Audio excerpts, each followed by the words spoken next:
Ang buhay ay isang nuvina. Lagi po tayong nagnunuvina. Katatapos lang po ng simbang gabi. 9 days po yun. Alam niyo po ba na ang simbang gabi ay novena, 9 days, para sa preparasyon sa pagsilang ng ating Panginoong Hesukristo. At ang baby Jesus po, December 25, we rejoice because we celebrate the birthday of a newborn King, si Jesus. At kamakalawa lang po, piyesta po ng Nazareno, Senyor Poong Nazareno. At nakita nyo din po doon yung pagmamahal ng milyong-milyong mga Pilipino. At 9 days din po yan.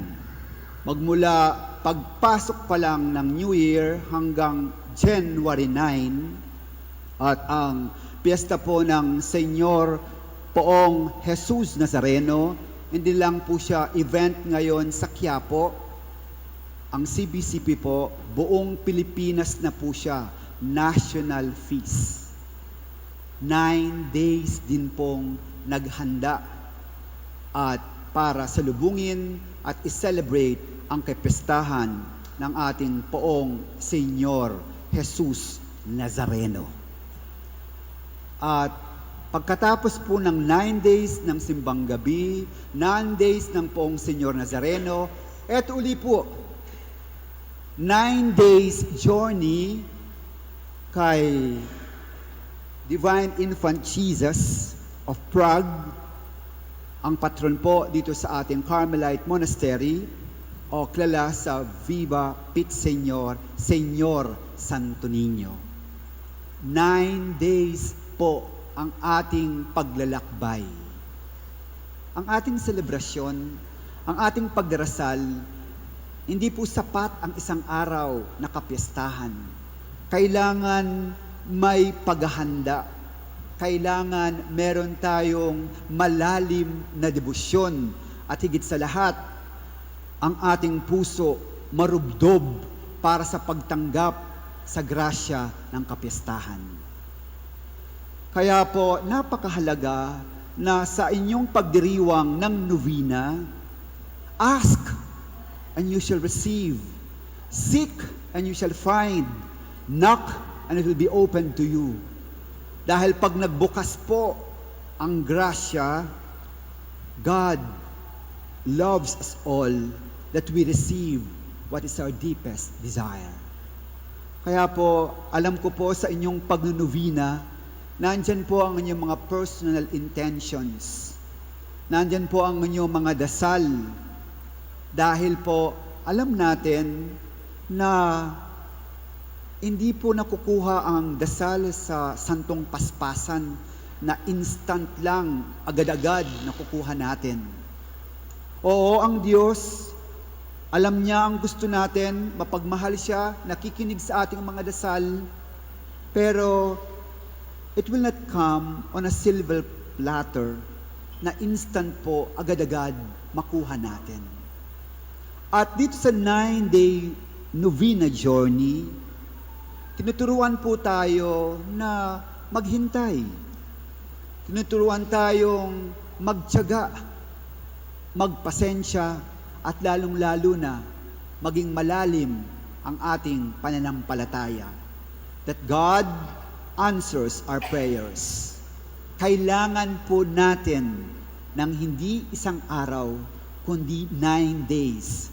O, sa regular na lengguwahe, araw-araw, paulit-ulit, at hindi tayo nagsasawa na humihiling, nagsusumamo sa ating mahal na Diyos. Ang pag-ibig dapat hindi sumusuko. Pag mahal mo ang isang tao, huwag mong sukuan. Alam natin marami tayong pagsubok, pero huwag tayong susuko kapag tayo ay nagmamahal. Mahal natin ang ating baby Jesus. Mahal natin ang ating Poong Senyor Nazareno, mahal natin si Santo Niño. Pero dapat hindi tayo sumusuko kapag tayo ay nagmamahal. Dahil nasusubok po ang ating pagmamahal kapag tayo ay hindi sumusuko.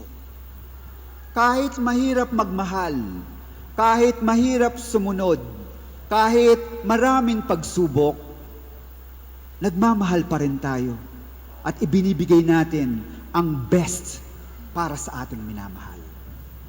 Sa atin po ang ating mahal na Diyos, si Senyor Santo Niño. Maganda po ang ating mga debosyon. No? Ang bawa, si Baby Jesus. No? Sa Biblia po, sa mga pagbasa, no? Marami ang ating narinig na kwento, history, kung paano naisilang ang ating manunubos, ang ating tagapagligtas na si Jesucristo. Si Senyor Poong Nazareno, baby, tapos po biglang si adult Jesus po yung nakapasan ang krus. Palapit na po siya sa Kalbaryo. Kumbaga si Poong Nazareno, ano po yan? Nasa passion, death, and crucifixion po siya. Suffering, adult. At yun po, alam natin ang kwento. Papasok po tayo sa Kwaresma on February. At makikita rin po at matatouch din pa sa kwento ng Kwaresma. Ang suffering, Jesus, Poong Nazareno. Pero, sa Senyor Santo Niño,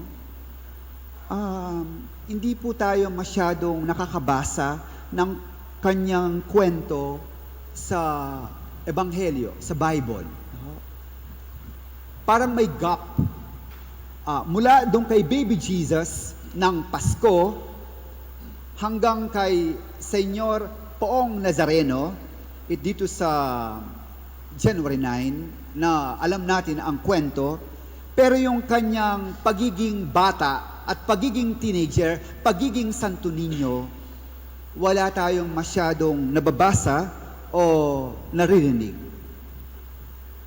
Pero po, kahit po wala tayong nababasa, meron po sa Ebanghelyo, sa Lucas 2, chapter 5, Lucas chapter 2, verse 5, sabi po doon, the child grew in wisdom and stature and favored to God and men.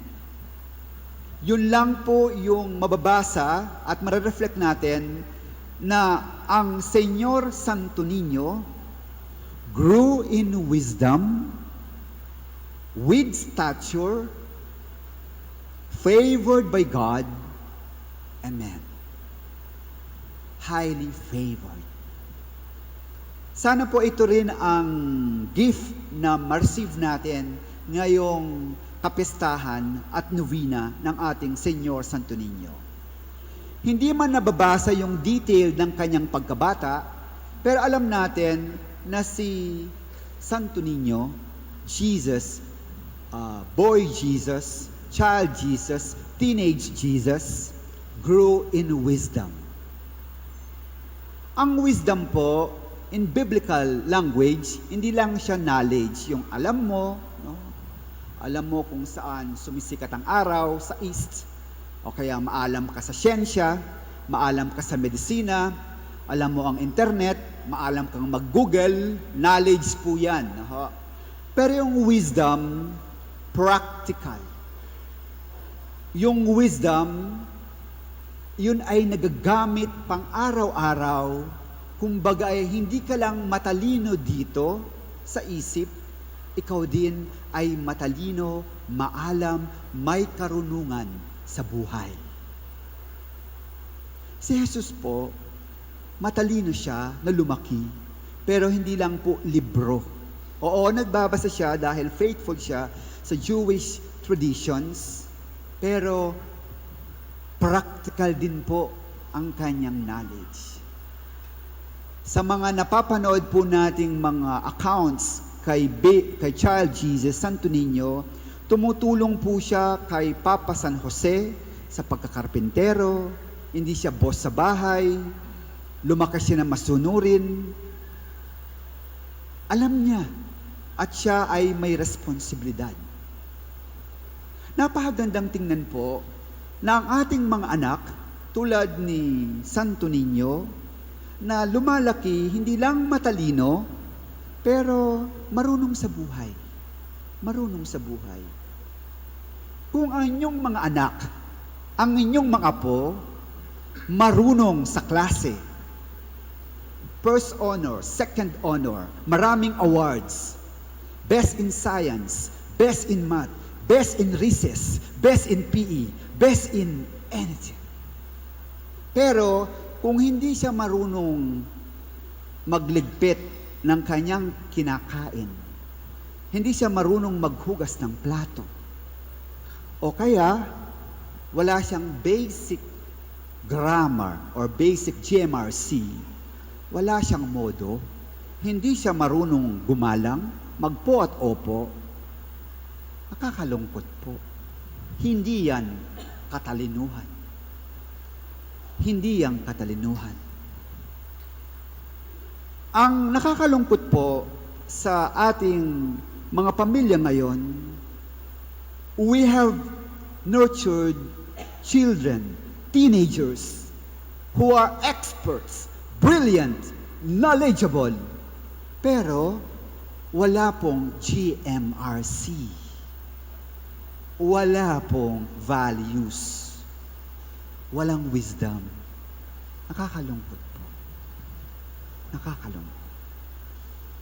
Aanhin natin ang isang anak, ang isang kabataan na puro medalya at puro maraming achievements, pero hindi siya marunong makipag-socialize at wala siyang pakikipagkapwa-tao. Yan po, kulang. Look at our Señor Santo Niño. Diyos po yan ha, pero He humbled Himself kay Mama Mary at Saint Joseph, practical knowledge, wisdom, at naging masunurin siyang bata. Kaya ang family, kahit mahirap po sila, super blessed sila.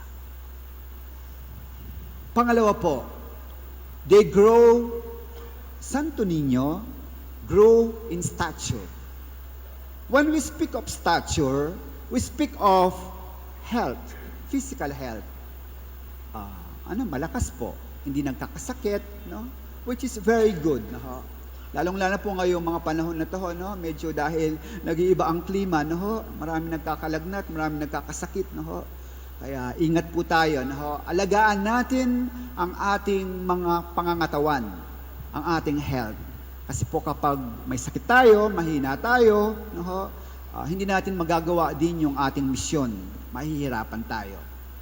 Pero sa growth ni Señor Santo Niño, not only physical structure, pero holistic po ang kanyang health, well-being ang sinasabi po dito. Oo, nakakatulong ang malusog na pangangatawan, sexy body fit, gym, ang katawan pang Miss Universe, pang Mr. Universe, okay po yan.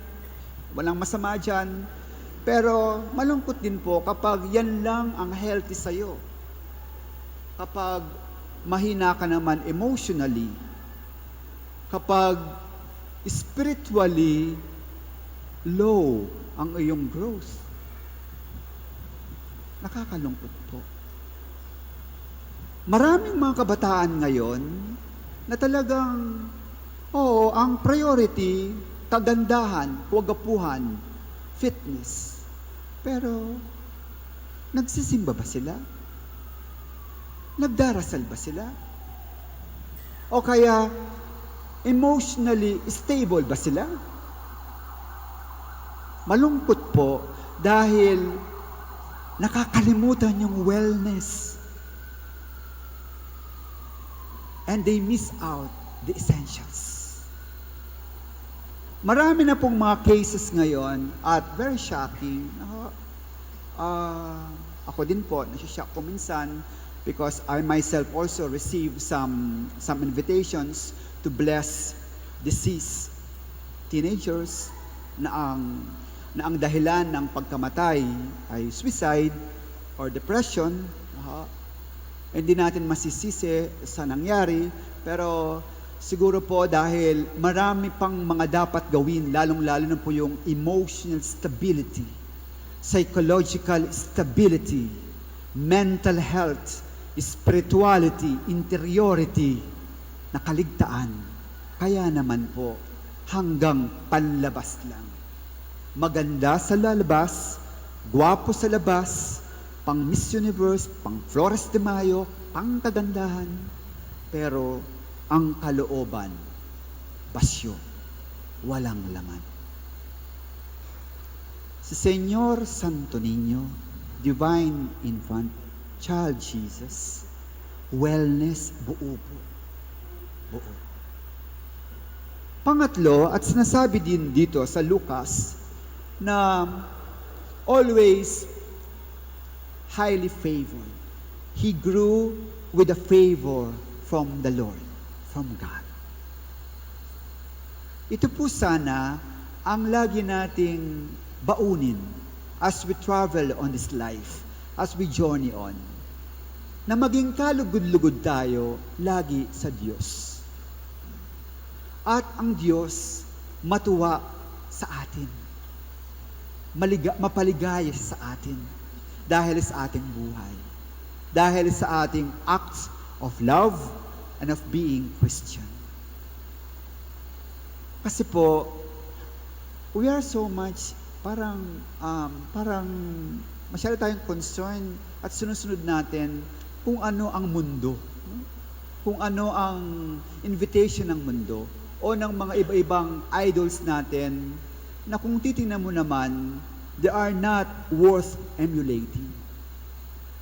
Sa Ebanghelyo po, we are invited para maging maayos ang buhay natin, para maging konkretong kalugod-lugod tayo sa Diyos. Focus kay Jesus. Listen to Jesus. And always remember this, the kingdom of God is at hand. Repent and believe in the gospel. Huwag po tayo nang makinig kung ano man ang imbitasyon ng mundo. Kung ano man po ang pang-aakit ng mundo. Kung ano man po ang temptasyon na nakapalibot sa atin, focus kay Jesus.